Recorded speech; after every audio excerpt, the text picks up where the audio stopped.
Have you been experiencing slow boot times? It's very slow to open any application. Do you open the test manager, then sometimes you catch it running at 100%?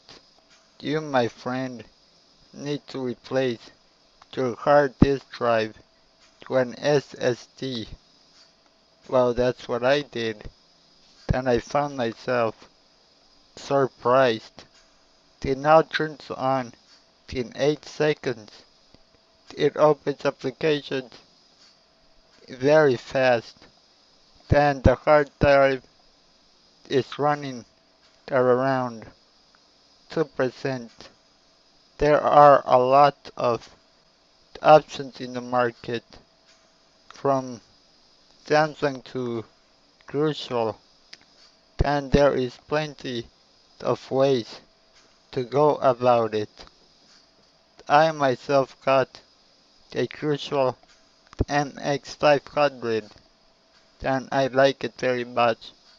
I got the 500 GB one. I installed it and I got a hard drive enclosure. So now I use my old hard drive as a portable hard drive. I installed Windows 10 clean using my flash drive.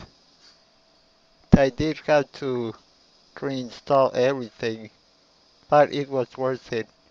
I got to start off with a clean computer. I will be leaving links down below, and if you like the video, subscribe, and if you don't, never come back.